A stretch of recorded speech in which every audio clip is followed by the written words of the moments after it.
Black churches are burning in the southern U.S., and we seem really reluctant to talk about it, or at least many of us do. We seem very reluctant to talk about this. The first of these burnings occurred 4 days after the Charleston shooting, when Dylan Roof murdered 9 people at Mother Emanuel Church in Charleston. And there have been a total of 7 since the Charleston shooting. 7 suspicious burnings of black churches. Now, these may not all be arsons. In fact, most of them are not being investigated as arsons. They may not be hate crimes. It could be just a coincidence. It could be that these are mostly or all accidental fires that just so happened to take place at predominantly black churches in the aftermath of an infamous racist hate crime. And if the facts turn out to support that, I would accept that. If it turns out that they're all this is just a coincidence, and there's nothing going on that has to do with racism or arson, I would accept that if that's what the facts bear out. But what I wonder is, why aren't we talking about this? Why isn't this more of an important story? Why is it that we are so uninterested in the problems of people that we don't feel like we can personally relate to? And when I say we, I'm talking about privileged people. I'm talking about white people in the case of racial inequality. White folks are still very much, far and away, the most privileged group if you break people down into racial categories. And we, as a whole, in general, are pretty slow and pretty indifferent to the problems that primarily affect people in other racial categories. And we're even in the really terrible habit of denying that certain things are even problems when a person of color or a group devoted to propagating the interests of people of color tries to bring up a problem that disproportionately affects people of color over white folks. We sort of default to trying to figure out why this isn't really a problem, or why we shouldn't be worrying about this. And maybe you guys who think it's a problem, maybe you shouldn't worry about it either. Maybe it's you. Maybe you just need to toughen up. Maybe you just need to stop overreacting.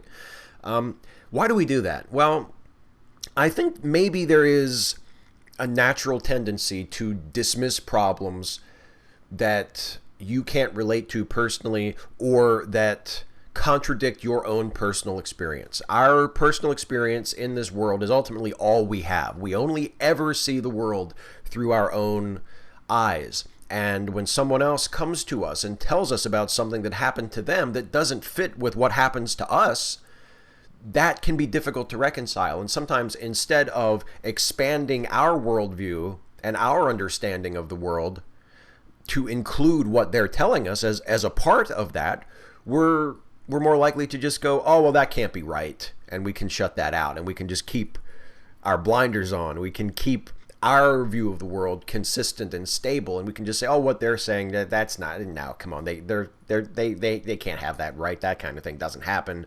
Or, hey, that's just an anomaly. Maybe it happened to you, and I'm very sorry, but, that sort of thing just isn't really a problem. It's like if there's a restaurant that you've been to, and you had a really bad experience at this restaurant. The wait staff was rude, the food was cold, the chef clearly didn't know what he was doing, you felt like you were overcharged for the food. You have a really shitty experience at this restaurant. When you hear someone else say that they went to the same restaurant and they also had a shitty experience, you're probably going to say, yeah, I believe that.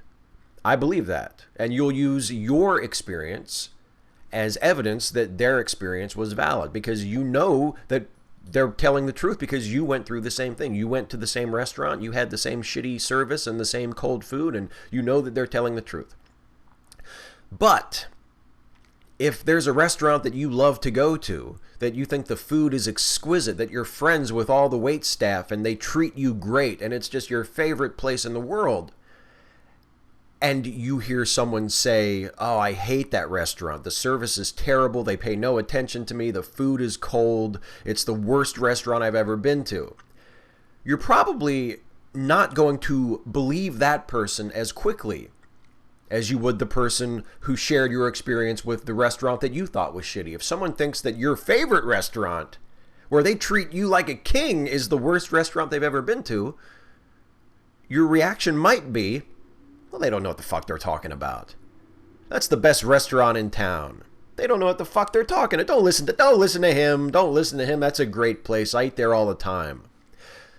I think that's a decent illustration of why folks in privileged groups, of which I am a member of many, are very slow to recognize problems felt by people in less privileged groups and are very quick to minimize or ignore those problems. But it's not just that. There's also our reluctance to recognize and own up to our own crimes, to our own shortcomings, to things that we have done both as individuals and as societies that we need to stop doing, that we need to own up to and correct for.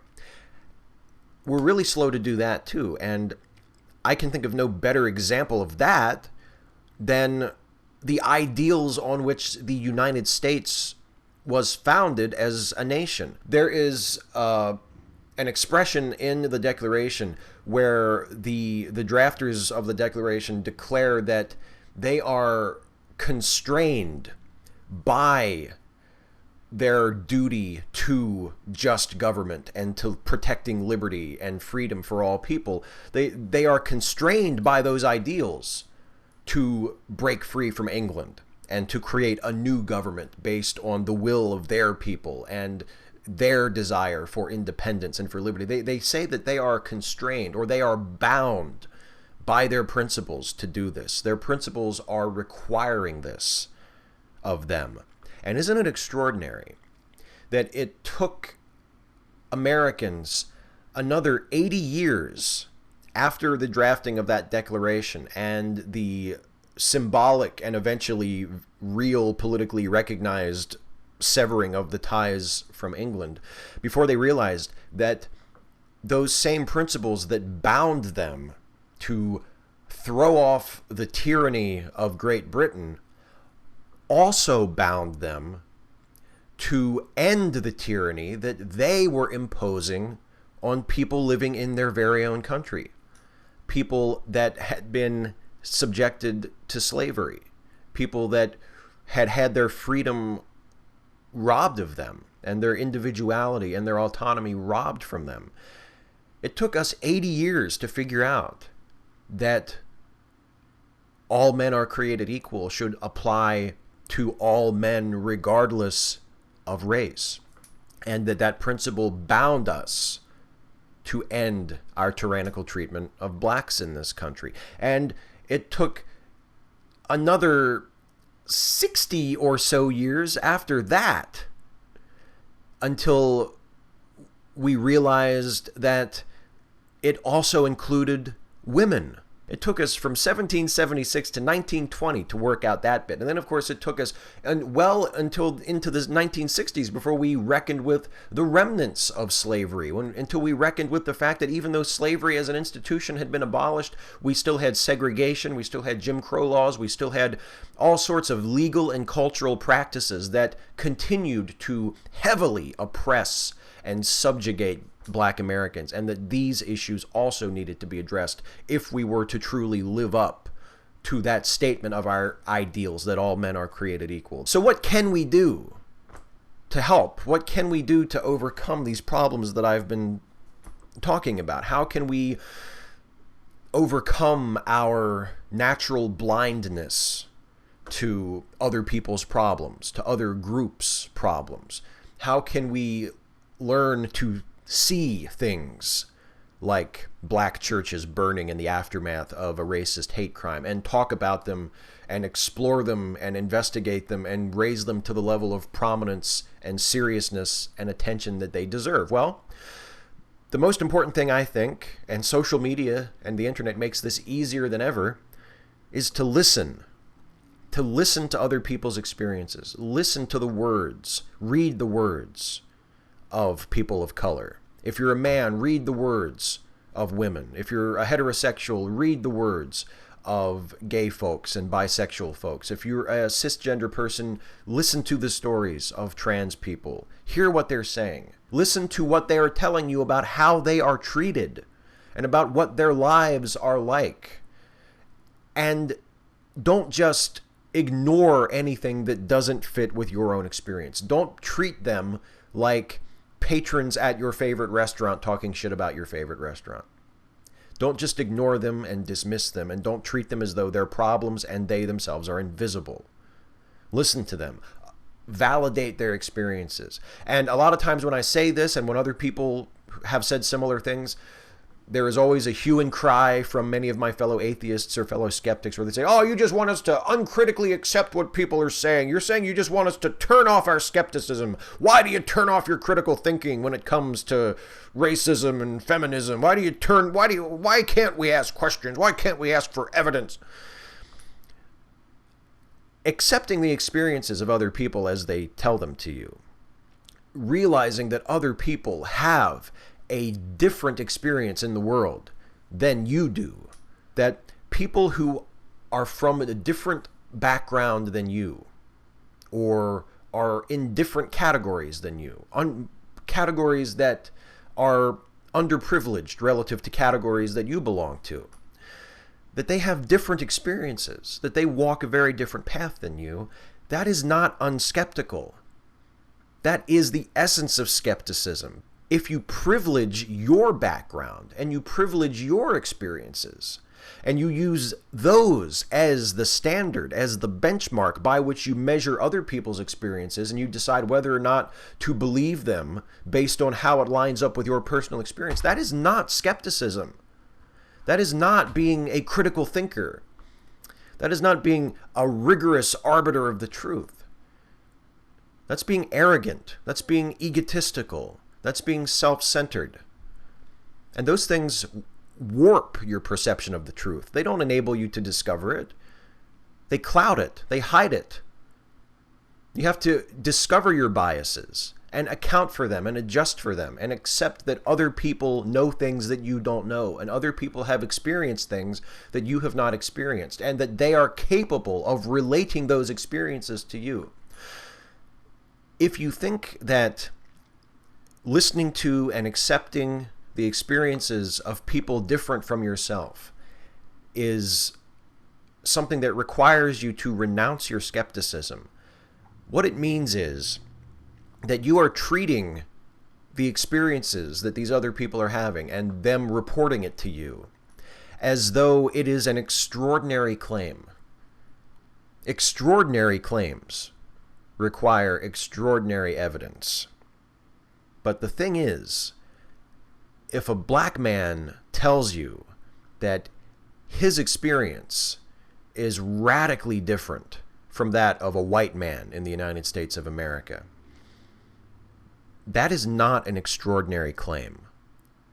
If a woman tells you that her experience, just doing something mundane like walking down the street, is radically different than the experience of a man, that is not an extraordinary claim. If a trans person tells you about a time that they were hassled by a clerk at a coffee shop simply because the clerk didn't approve of the way they were dressed or the way they presented themselves, that is not an extraordinary claim. That happens every day. It's just as commonplace as you going to the post office to check your mail.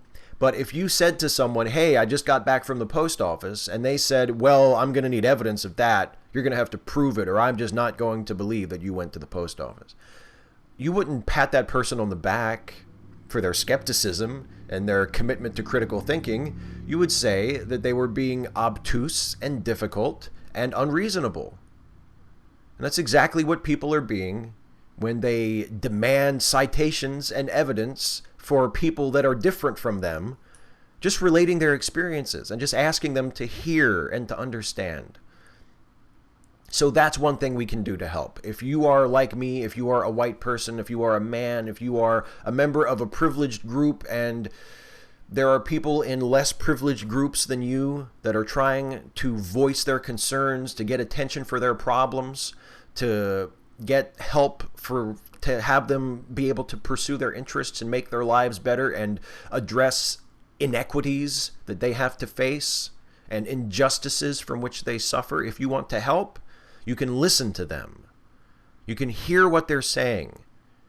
You can treat them like they're telling you something that is reasonable, not like conspiracy theorists or hysterical people who are just talking about imaginary things. You can listen to them. You can take them seriously. You can allow their experiences to challenge your attitudes and biases, to challenge our attitudes and biases. Because believe me, I include myself in this. There have been so many times when people who are from different walks of life than I am, be that sexually or racially or economically, have opened my eyes to things and have shown me things that I thought that were wrong, or showed me things that I did that were wrong, and showed me how I had to be better. And I am so grateful to all of those people. Not because they were attacking me, not because they were shaming me or telling me that I was a bad person, because they showed me where I had to do better. They opened my eyes to things to which I had been blind. And I think that's what we all need to be doing all the time. We need to be open to the problems and the challenges that other people face. We need to be open, we need to listen to them, and we need to try for ourselves to do better. And we need to start talking about why there are fucking black churches on fire in the southern U.S. in the immediate aftermath of a racist hate crime. Maybe it's nothing. Maybe it's a coincidence. I hope it is. But the fact that we are not even talking about it at a cultural level, at a mainstream level, the fact that it is not a major story, the fact that there are more people on Facebook upset about TV Land deciding to not show the Dukes of Hazzard anymore than there are people upset about the suspicious burnings of black churches is a shame, is a disgrace, and it's something that we need to correct, we need to fix right now, please.